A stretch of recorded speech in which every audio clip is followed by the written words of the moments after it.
अस्सलाम जी वालेकुम।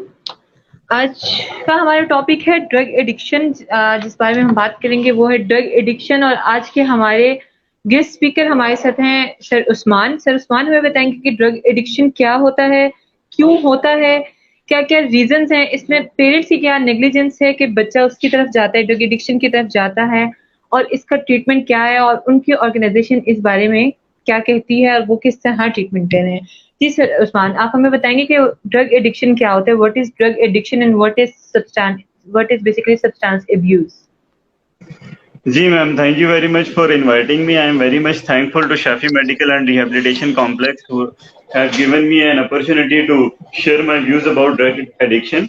Basically, if you talk about drug addiction, तो हमें मल्टीपल सिनेरियोज में इसको देखना होता है. जैसे कि अगर हम ड्रग एडिक्शन की बात करें, इसकी डेफिनेशन की बात करें या एक आम इंसान की लेमन परसेप्शन करें कि उस जबान में बात करें कि एक आम इंसान समझ सके, इट्स अवेयरनेस सेशन. तो ड्रग एडिक्शन जो है वो ये सब्सटेंस यूज डिसऑर्डर की अगर डेफिनेशन की बात करें तो ये मेंटल क्रोनोलॉजिकल प्रोग्रेसिव डिजीज है. कैसी डिजीज है जिसमें ऐसी डिजीज है जिसमें ये वक्त के साथ साथ बढ़ती रहती है और इसमें मसाइल आते रहते हैं. मेंटल क्रोनोलॉजिकल प्रोग्रेसिव डिजीज है मतलब क्या है कि एक ऐसी जहनी बीमारी है जो वक्त के साथ साथ बढ़ती रहती है. फिर अगर हम इसकी एक और डेफिनेशन की बात करें तो उसमें ये कहते हैं कि ये कंपल्सिव बिहेवियर है, यानी कि एक थॉट आती है ह्यूमन को या इंसान को, एक थॉट आती है और उसके लिए वो ड्रग को कंज्यूम करने के लिए कंपल्सिव बिहेवियर करता है. कंपल्सिव बिहेवियर क्या होता है कि उसके बिहाइंड एक ऑब्सेशनल थॉट चल रही होती है. ऐसी थॉट होती है जिसको रोका नहीं जा सकता, जिसको स्टॉप नहीं किया जा सकता, और वो क्या करता है कि उसका कंपल्सिव बिहेवियर शो करती है. वो किसी ना किसी तरीके से ड्रग को सीख करता है. दूसरी बात, अगर हम इसके सिम्टम्स की बात करें तो सिम्टम के लिहाज से इसमें मल्टीपल सिम्टम आते हैं, फिजियोलॉजिकल सिम्टम आते हैं, इमोशनल सिम्टम आते हैं, इसके अलावा साइकोलॉजिकल सिम्टम आते हैं. तो हम किसी एक डोमेन में बात नहीं कर सकते, हमें स्पेसिफाई होना पड़ेगा कि हम किन सिम्टम्स को डिस्कस करना चाहते हैं. बाकी जहां तक ऑर्गेनाइजेशन की बात रही, साइक एंड एजुकेशनल केयर जो है वो डिफरेंट रिहेबिलिटेशन सेंटर के साथ एफिलिएटेड है और उन वहाँ पे अपनी जो स्किल्स हैं या कोपिंग मैकेनिज्म है वो जो ड्रग एडिक्ट्स हैं उनको सिखा रहा है. इसके अलावा अपनी services different hospital different clinics में दे रहा है ताकि जितने भी जो एडिक्ट्स जितने रिहेबिलिटेशन सेंटर में काम कर रहे हैं वो इससे फायदा कर सकें. जैसे कि आशियाना रिहेबिलिटेशन सेंटर गुजर खान में है, Ali rehabilitation centre Gori garden में, Sidra Akhtar foundation and there are a lot of other rehabilitation जिनके साथ साइक एंड एजुकेशनल केयर जो है एक एफिलिएशन के साथ काम कर रही है ताकि हम मैक्सिमम बेनिफिट दे सकें. एक तो ये ट्रीटमेंट के आइडियोलॉजी पे हम काम करें कि हाँ जी, जो ड्रग एडिक्शन से या ड्रग की डिजीज से या ड्रग की बीमारी से जिनको डायग्नोज है वो अपने आप को ट्रीट कर सके और हम उनको एक बेहतर साइकोलॉजिकल ट्रीटमेंट दे सके. दूसरी, हम अवेयरनेस कैंपेन वगैरह कर रहे होते हैं, जैसे कि अवेयरनेस कैंपेन में अगर हम एग्जांपल दें कि आज हमारा एक अवेयरनेस सेशन है कि लोग ड्रग एडिक्शन को जान सकें, ड्रग एडिक्शन को समझ सकें, तो हम साइक एंड एजुकेशनल केयर यही काम कर रही है. जी मैम. ठीक है सर, आप मुझे बताएंगे कि एक बंदा जो हमारे पास आता है तो हम कैसे आइडेंटिफाई करते हैं कि ये एडिक्ट है, मतलब क्या साइंस आ रहे होते हैं, क्या सिम्टम्स आ रहे होते हैं कि जिसको देख के हमें पता लग जाता है कि हाँ ये एडिक्ट है, ड्रग एडिक्ट है। अच्छा, सिम्टम की हम बात करें तो दो तीन आपको माइंड में चीजें रखनी पड़ेंगी. अभी जैसे मैं अपनी बात कर रहा था कि फिजियोलॉजिकल सिम्टम, आप किसी बंदे की जब कोई ड्रग इनटेक करके आया, ड्रग को इस्तेमाल करके आया, तो आपको नजर आएगा कि उसके अंदर जो है वो जो आंखें हैं वो रेड रेड सी हुई हैं, अपने आप को जो है वो क्लीन नहीं रखता, अनहाइजेनिक कंडीशन होती है उसकी, कपा रहा होता है, शिवरिंग हो रही होती है, ट्रेमर हो रहे होते हैं. फिर साइकोलॉजिकल सिम्टम में या इमोशनल सिम्टम में आता है कि वो बहुत ज्यादा गुस्सा कर रहा है, चीजों को तोड़ रहा है. उसके अलावा इरिटेशन उसकी पर्सनैलिटी में बहुत ज्यादा पाई जाती है. इसके अलावा जो है वो सोशलाइज नहीं हो पाता, मतलब उसका लिमिटेड सा जो है वो लाइफ स्पैन या सर्कल हो जाता है. उसको सिर्फ एक ही चीज नजर आ रही होती है कि हाँ जी, उसने सिर्फ किसी ना किसी तरीके से ड्रग को सीख करना, ड्रग को इस्तेमाल करना है. तो ये वो सिम्टम है बेसिकली साइकोलॉजिकल और फिजियोलॉजिकल के जिनकी मदद से आप किसी पर्सन को आइडेंटिफाई कर सकते हैं कि आया वो ड्रग एडिक्ट है या नहीं. इसके अलावा स्क्रीनिंग टूल्स भी हैं, जैसे एक स्केल यूज होता है, डेस्ट के नाम से स्केल है। इसके अलावा यूरिन टेस्ट होता है, ब्लड टेस्ट होता है, उसके जरिए पता चल जाता है कि हाँ जी ये बंदा ड्रग एडिक्ट है या नहीं, इसकी बॉडी में, इसके ब्लड में ड्रग की क्वांटिटी या मिकदार मौजूद है या नहीं। जी ठीक है। इसके साथ साथ हम आप सबको ये बताते चलें कि हम लाइव कॉल भी लेंगे, जो हमसे क्वेश्चंस करना चाहता है सर उस्मान से, जो भी ड्रग एडिक्शन के बारे में क्वेश्चनिंग करना चाहता है तो वो हमारे साथ लाइव भी आ सकता है। सर काइंडली आप इन सबको बताएंगे कि मिसकॉन्सेप्शंस क्या है ड्रग एडिक्शन के बारे में। It's a good question. Misconception about drug addicts ये हैं कि जब भी हमारे पास कोई भी मरीज आता है तो वो इन प्रॉब्लम्स को लेके आते हैं कि हाँ जी हमारे जो कि लव वन है, चाहे वो किसी का हस्बैंड है, बेटा है, दोस्त है, भाई है, वो ये समझते हैं कि ये असल में ड्रग एडिक्शन नहीं है। इनको कोई किसी ने तावीज करा दी है, किसी ने कोई आसेब है, कुछ इस तरह की बातें लेके आते हैं। ज्यादातर जो पेशेंट होते हैं, अगर हम बात करें मानसेरा, अहमदाबाद, हरीपुर या कश्मीर के लोग ज्यादा जो अनएजुकेटेड, जहां तक हमारी अनफॉर्चुनेटली हमारी अवेयरनेस कैंपेन्स नहीं पहुंच पाती, तो वो ये समझते हैं कि हाँ जी ये कुछ भी नहीं, क्योंकि ड्रग एडिक्शन में अगर एक्सट्रीम लेवल पे चले जाए तो उसमें साइकोटिक सिम्टम भी आ रहे होते हैं, उसको चीजें दिखाई दे रही होती है, उसको आवाजें सुनाई दे रही होती, तो लोग ये समझते हैं कि हाँ जी ड्रग एडिक्शन बज़ाहिर कोई बीमारी नहीं है। क्योंकि जो लोग ड्रग इनटेक कर भी रहे होते हैं वो कहते हैं शायद सिर्फ शराब एक जो है वो हराम है या वो एक नशा, बाकी कैनाबिस, आइस और बाकी जो चीजें हैं बीट्स वगैरह वो नशा नहीं है। तो सबसे पहले इस हवाले से लोगों को अवेयर होना चाहिए कि आप चाहे वो कैनाबिस ले रहे हैं, चाहे वो आप अल्कोहल ले रहे हैं, आइस ले रहे हैं, whatever you are taking, वो ड्रग में आता है। और जब आप उसको एक्सेसिव अमाउंट में यूज कर रहे हैं या नॉन प्रिस्क्राइब्ड में वे में यूज कर रहे हैं कि डॉक्टर ने आपको कोई चीज प्रिस्क्राइब नहीं की, इलीगल ड्रग्स को यूज कर रहे हैं या इलीगली यूज कर रहे हैं, तो वो ड्रग के मानों में आता है। और आप जो है अगर उसको एक्सेसिव यूज करते हैं और उसकी वजह से आपकी फिजियोलॉजिकली, साइकोलॉजिकली सिम्टम आना शुरू हो जाए या आप डिस्टर्ब हो जाए, तो वो ड्रग एडिक्शन के जिम्मे में आता है। लोग समझते हैं कि नहीं, they are not drug addict, उनकी फैमिलीज भी ये समझती है और वो लोग भी एक लंबे अरसे तक डिनाइल में रहते हैं। हमारे पास जब मरीज आते हैं डिफरेंट रिहेबिलिटेशन सेंटर में, तो वो यही कह रहे होते हैं कि नहीं जी हम तो इस वबा के या इस मर्ज के मरीज हैं ही नहीं, हम तो जब चाहें इसको छोड़ सकते हैं, हम तो अपनी मर्जी से, अपनी खुशी से, अपनी प्लेयर पर्पस के लिए इसको यूज करें। लेकिन हकीकत यह है कि जाने अनजाने में वो एक बीमारी का दर्जा रखती है, चाहे वो इसको एक्सेप्ट करें या ना करें, लेकिन ड्रग एडिक्शन जो है वो एक डिजीज या साइकोलॉजिकल डिसऑर्डर जरूर है। ठीक है सर, इसके रीजंस क्या है, मतलब ड्रग एडिक्शन के रीजंस क्या क्या है, बंदा क्यों ड्रग एडिक्ट होता है। अच्छा, मल्टीपल रीजंस हैं। देखिए हम किसी भी साइकोलॉजिकल प्रॉब्लम को एक सिंगल रीजन नहीं दे सकते। सबसे पहली रीजन होती है पीयर प्रेशर या पीयर ग्रुप। पीयर ग्रुप क्या होता है, किसी भी शख्स का, किसी भी इंडिविजुअल का जो दोस्तों का ग्रुप है। अब होता क्या है, पीयर ग्रुप में जो एक अदा कोई शख्स नशा कर रहा है या कैनबिस या अल्कोहल या कोई भी चीज ले रहा है, तो वो अपनी सोशल एडजस्टमेंट की वजह से या अपने आप को सोशली उस ग्रुप से एफिलिएट करने के लिए क्या करता है, वो ड्रग का इस्तेमाल करना शुरू करता है। शुरू में तो वो शायद प्लेयर पर्पस के लिए और अपने आप को उस ग्रुप के साथ एफिलिएट रखने के लिए करता है, लेकिन लेटर ऑन वो क्या होता है, एडिक्ट बन जाता है। एक तो पीयर प्रेशर या पीयर ग्रुप है। दूसरा कुछ जेनेटिकल इश्यूज भी होते हैं कि जेनेटिकली जिनके प्रॉब्लम्स हैं, साइकोलॉजिकल इश्यूज हैं या जेनेटिकली प्रोन है टुवर्ड एडिक्शन, फैमिली में ये ड्रग एडिक्शन की बीमारी पाई जाती है, तो डेफिनेटली जो उनका ऑफस्प्रिंग होगा उसमें प्रोबेबिलिटी है, टेंडेंसी है कि वो ड्रग एडिक्ट बन सकता है। इसके अलावा जो साइकोलॉजिकल इश्यूज हैं, जैसे कि अगर हम बात करें डिप्रेशन की, पीटीएसडी की या स्ट्रेस की, एंजाइटी की, उसमें भी कुछ लोग ऐसा करते हैं कि उस डिप्रेशन को कम करने के लिए या उनके उस स्ट्रेस को कम करने के लिए वो कोई ना कोई ड्रग इस्तेमाल कर लेते हैं और वो समझते हैं कि हाँ जी अगर वो इस ड्रग को इस्तेमाल करेंगे तो उनका डिप्रेशन या उनके जो भी साइकोलॉजिकल इश्यूज हैं वो कम हो जाएंगे या रिड्यूस हो जाएंगे। लेकिन ऐसा होता नहीं है, क्योंकि नॉन प्रेस्क्राइब और इलीगल ड्रग वो यूज कर रहे हैं। फिर इसके अलावा कुछ पर्सनैलिटी ट्रेट होते हैं हर इंडिविजुअल के, एंटी सोशल टाइप या बॉर्डर लाइन टाइप, इस टाइप के कुछ पर्सनैलिटी ट्रेट होते हैं जो प्रॉन करते हैं किसी भी इंडिविजुअल को टुवर्ड्स ड्रग एडिक्शन। फिर एटीट्यूड है कि एटीट्यूड की कोई शख्स इस ड्रग एडिक्शन को समझता है क्या है, कोई इसको जायज समझता है, नाजायज समझता है, क्या समझता है, उस पे डिपेंड करता है। वो एक कॉज होती है कि हाँ जी उसका एटीट्यूड ऐसा है कि हाँ जी उसको कोई फर्क नहीं पड़ता, वो जितनी मर्जी ड्रग इस्तेमाल कर ले, वो जैसे मर्जी कर ले, उसके लिए ये कोई माने नहीं रखता।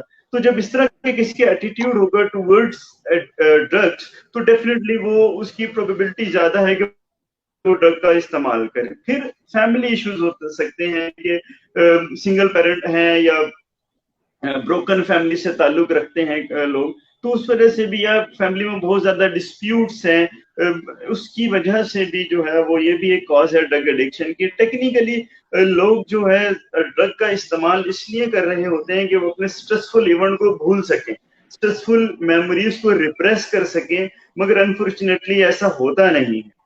तो ये कुछ मेन कॉजेज हैं ड्रग एडिक्शन की।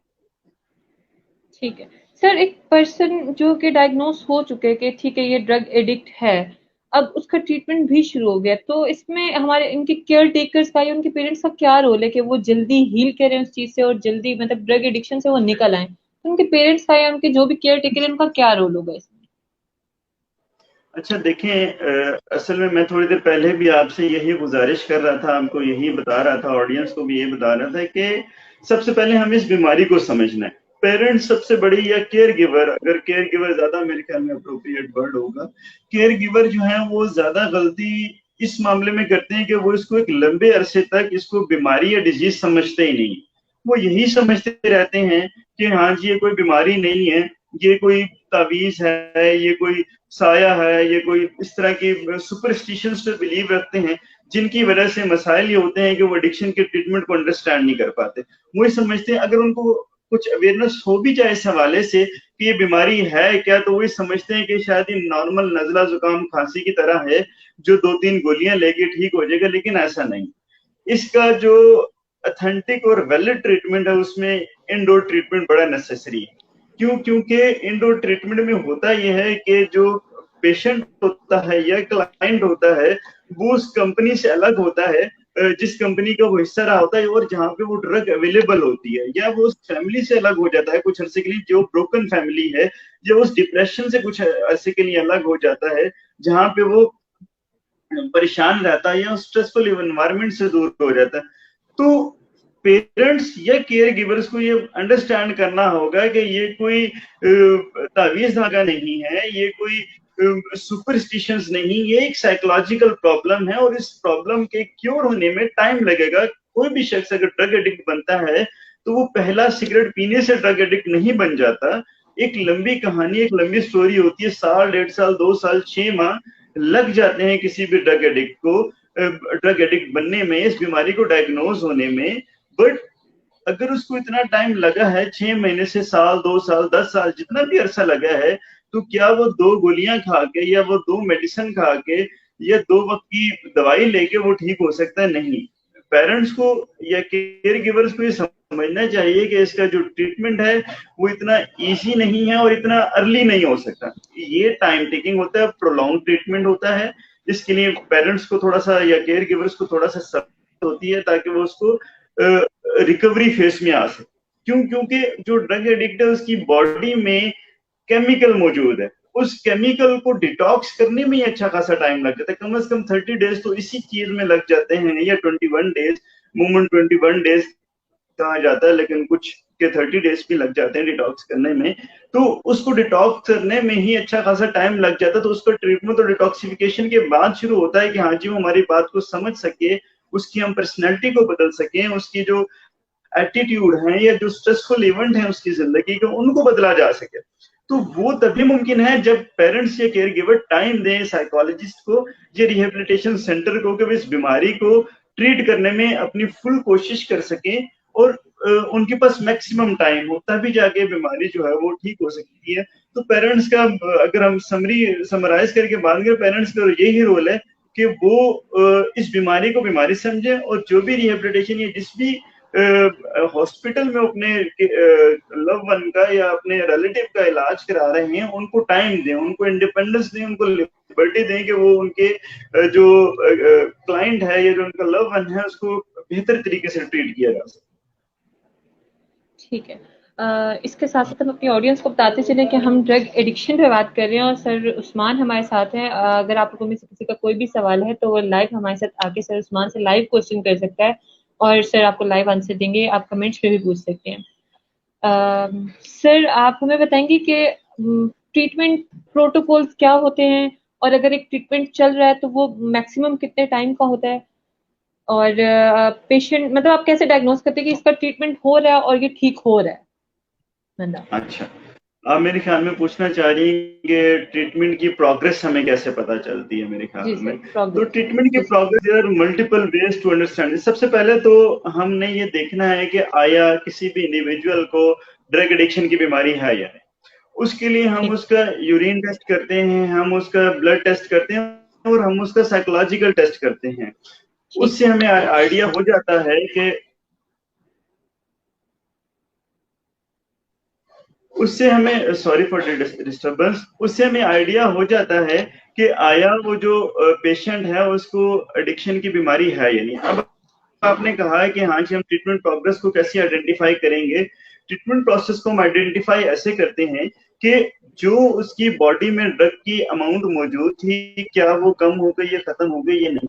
उसको जो चीजें पर्सनालिटी ट्रेड्स या उसकी हमने काउंसलिंग की है उसके हम बिहेवियरल एक्सपेरिमेंट करेंगे कि आया अगर उसके सामने ड्रग या कोई भी चीजें उसके सामने पड़ी हैं तो क्या अपनी जो विश है उसको डिले कर सकता है या नहीं कर सकता।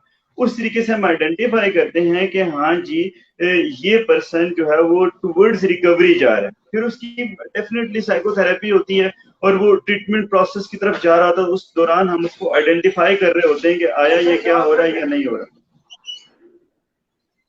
ठीक है। सर अब ट्रीटमेंट तो चल रहा है, रिलैप्स की रीजंस क्या होती हैं? Sorry, sir during treatment what are the reasons of मैंने रिलैप्स? क्वेश्चन सुना नहीं, दोबारा रिपीट कीजिएगा। Sir what are the reasons of अच्छा, रिलैप्स? रिलैप्स की रीजंस क्या है? देखिए रिलैप्स की जी अगेन, सर। हाँ, रिलैप्स की मैं रीजंस बता देता हूँ। देखिए सबसे पहले रिलैप्स की जो रीजन है किसी भी इंडिविजुअल की जो कोपिंग स्ट्रैटेजी है किसी भी प्रॉब्लम को लेके वो अच्छा ना होना रिलैप्स की वजह बन सकता है। दूसरा अगेन उसका एटीट्यूड कि वो ड्रग को समझता क्या है, ड्रग को आया वो डिजीज या प्रॉब्लम समझता है अपने लिए या नहीं समझता। अगर वो इस ड्रग को अपने लिए प्रॉब्लम समझता है तो फिर रिलैप्स के चांसेस कम हो सकते हैं। अगर वो इसको प्रॉब्लम नहीं समझता तो डेफिनेटली वो रिलैप्स करेगा। बेसिकली हमें ये भी समझना है कि रिलैप्स है क्या चीज।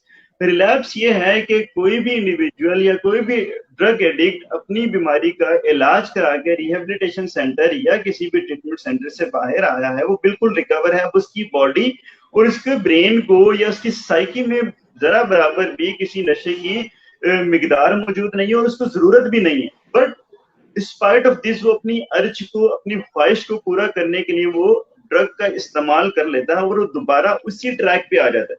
जैसे फर्ज करें एक इंडिविजुअल या एक ड्रग एडिक्ट एक दिन में 10 सिगरेट पीता है कैनबिस की या चर्च की। अब वो क्या करता है, रिलैप उसने इलाज कराया वो जीरो पे आ गया, उसने बिल्कुल भी उसके बाद कोई भी सिगरेट नहीं पी, कोई नशा नहीं किया। लेकिन रिलैप्स क्या है कि उसने दोबारा वही अमाउंट या उसी तरह से उसने ड्रग का इस्तेमाल शुरू कर दिया। रिलैप्स के से पहले एक चीज आती है स्लिप। स्लिप क्या होता है? स्लिप ये होता है कि हाँ जी किसी ड्रग एडिक्ट ने या recovering addict, recovering is addict is more appropriate word, कि रिकवरिंग एडिक्ट ने जो है वो कोई सिगरेट या कोई चीज थोड़ा सा नशा किसी भी रीजन की वजह से इस्तेमाल कर लिया लेकिन उसको रियलाइज हो गया कि नहीं ये उसके लिए बेहतर नहीं है, तो इट इज कॉल्ड स्लिप। कि हाँ जी वो फौरन अपनी रिकवरी फेज में वापस आ गया। लेकिन रिलैप्स क्या है? रिलैप्स ये है कि वो अपनी रिकवरी फेज में वापस नहीं आता और रिलैप्स रहता है और उसको दोबारा उसी स्टेज पे पहुंच जाता है जिस स्टेज पे वो अपने रिकवरी एडिक्ट या रिकवरी लाइफ से पहले था। यानी कि वो ड्रग एडिक्ट था, दोबारा वो ड्रग एडिक्ट ही कहलाएगा, रिकवरिंग एडिक्ट नहीं कहलाएगा। ठीक है। Thank you sir. सर आप बताएंगे कि एक ड्रग एडिक्ट को कोई मेंटल डिसऑर्डर हो सकता है और अगर होता है तो कौन कौन से उससे मेंटल डिसऑर्डर्स हो सकते हैं? अच्छा, ड्रग एडिक्ट्स जो हैं वो चूंकि केमिकल का इस्तेमाल कर रहे होते हैं और एक्सेसिव केमिकल का इस्तेमाल कर रहे होते हैं एंड यू नो और ऑडियंस को भी शायद पता होगा कि हमारे ब्रेन में डिफरेंट केमिकल्स रिलीज होते हैं और उन केमिकल्स की वजह से ही हमारा जो साइकोलॉजिकल मेकअप है वो डिस्टर्ब होता है। अब जो ड्रग एडिक्ट होते हैं उनमें अमूमन होता ही है कि एक्सेसिव यूज ऑफ केमिकल की वजह से उनको साइकोटिक प्रॉब्लम हो सकते हैं, जैसे कि हेलुसिनेशंस हो सकती हैं, डिलीजन हो सकती हैं। इसमें फिर हम अगर साइकोटिक में बात करें, शिजोफ्रीनिया के चांसेस हो सकते हैं। इसके अलावा सॉरी बाइपोलर के चांसेस हो सकते हैं। फिर अगर पर्सनालिटी डिसऑर्डर की बात करें तो एंटी सोशल पर्सनालिटी की टेंडेंसी सबसे ज्यादा होती है, बॉर्डरलाइन के ट्रेड्स भी ज्यादा होते हैं, शिजॉइड पर्सनालिटी के ट्रेड भी ज्यादा होने के चांसेस होते हैं। और इसके अलावा डिप्रेशन यानी न्यूरोटिक डिसऑर्डर जिनको कहते हैं, डिप्रेशन वगैरह भी इनको पॉसिबल है कि हो सकता है। ठीक है सर, आप या आपकी ऑर्गेनाइजेशन क्या रोल प्ले कर रही है प्रिवेंशन के लिए इसके या इसकी ट्रीटमेंट के लिए? मैंने आपको शायद शुरू में ये बता दिया था कि हमारी जो ऑर्गेनाइजेशन है वो डिफरेंट रिहेबिलिटेशन सेंटर के साथ एमओयू उसने साइन किए हुए हैं, और रिहेबिलिटेशन सेंटर में उनकी टीम जाती है और वहाँ पे उनको काउंसलिंग और साइकोथेरेपी प्रोवाइड करती है, जिनमें से Ashiyana rehabilitation, Ali rehabilitation, Sidra Akhtar foundation से भी हमारी बातचीत चल रही है और उधर हम काम भी करते हैं। और इसके अलावा आपका इदारा भी है, शाफी मेडिकल रिहेबिलिटेशन सेंटर। तो there are lot of rehabilitation centre, हमारी बाकी से भी बात चल रही है। दूसरी पहली बात तो ये है कि हम साइकोथेरेपी और जो साइकोलॉजिकल ट्रीटमेंट है ड्रग एडिक्ट्स के लिए उसको प्रेस्क्राइब करते हैं और उसकी इम्प्लीमेंटेशन कराते हैं, एग्जीक्यूशन कराते हैं अमंग ड्रग एडिक्ट्स या सब्सटेंस यूजर। और दूसरी चीज है हमारी अवेयरनेस, कि हम इन दोनों डोमेन में एक ही वक्त में काम करें, कि हम अवेयर भी करें और हम ट्रीट भी करें। क्योंकि देखिए, अगर हम सिर्फ ट्रीट करते जा रहे हैं तो पीछे से जो बल्क ऑफ पेशेंट है वो आता जा रहा है, तो उसका हमें कोई फायदा नहीं होगा। तो हम साथ साथ अवेयरनेस कैंपेन्स भी चलाते हैं कि हाँ जी, हम लोगों को अवेयर कर सकें कि ड्रग एडिक्शन क्या है, सब्सटेंस यूज डिसऑर्डर क्या होते हैं, कैसे कोई भी इंडिविजुअल ड्रग एडिक्शन की तरफ अट्रैक्ट हो जाता है या माइल हो जाता है। तो ये हमारी ऑर्गेनाइजेशन बेसिकली कर रही है। Okay, thank you so much sir, आपने हमें टाइम दिया। बहुत अच्छा सेशन था, बहुत इंफॉर्मेटिव था। और आप कोई मैसेज देना चाहेंगे हमारे केयर गिवर्स को? केयर गिवर्स को मैसेज, मैं बस उनको यही कहूंगा कि देखें, ड्रग एडिक्शन जो है वो एक डिजीज है, एक बीमारी है, एक डिसऑर्डर है। इसको बराए मेहरबानी आप ये ना समझेंगे ये कोई सुपरस्टिशंस है या ये कोई डेविल है या कोई तावीज धागे हैं। ये बीमारी है और इसका इलाज है। और इलाज अगर आप करा रहे हैं किसी भी रिहेबिलिटेशन सेंटर से तो उसमें थोड़ा सा सब्र से काम लें। क्यों? क्योंकि जब आप इलाज की तरफ आए हैं तो डॉक्टर डिसाइड करेगा कि पेशेंट रिकवर हुआ है या नहीं। फैमिली नहीं डिसाइड कर सकती, डॉक्टर ने डिसाइड करना है, साइकोलॉजिस्ट ने डिसाइड करना है। क्योंकि किसी भी रिहेबिलिटेशन सेंटर में एक इंडिविजुअल काम नहीं कर रहा होता, उसमें साइकेट्रिस्ट होता है, साइकोलॉजिस्ट होता है, स्पीच थेरेपिस्ट होता है, फिजियोथेरेपिस्ट होता है, मेडिकल ऑफिसर होता है, नर्स होती है, मेल स्टाफ नर्स होता है, एक 8-10 लोगों की स्पिरिचुअल हीलर या स्पिरिचुअल थेरेपिस्ट होता है। इन सब लोगों ने कंबाइन होकर डिसीजन लेना होता है कि हाँ जी बंदा रिकवर हुआ है या नहीं हुआ। तो केयर गिवर को बस ये मैसेज है कि हाँ जी थोड़ा पेशेंस से काम लिया करें और इस बीमारी को बीमारी समझें, डिसऑर्डर को डिसऑर्डर समझें और इसका ट्रीट कराएं। अगर आपके इर्द गिर्द भी कोई शख्स मौजूद है जो ड्रग एडिक्शन का शिकार है या नशे का इस्तेमाल करता है तो उसको आइडेंटिफाई करें। सिम्टम आजकल तो बड़ा आसान हो गया, आप मोबाइल पे लिखें ड्रग एडिक्शन के सिम्टम क्या हैं तो आपको बड़ी आसानी से पता चल जाता है। बाकी आजकल जो हमारे यूथ एडिक्शन का शिकार है उसमें भी आप देखें, पेरेंट्स बच्चों को देखें कि आया वो घर लेट तो नहीं आ रहा, आया वो जब आया उसकी आंखें लाल तो नहीं है, क्रैम्प्स तो नहीं हो रहे, वो ये कंप्लेन तो नहीं कर रहा उसकी बॉडी में पेन है।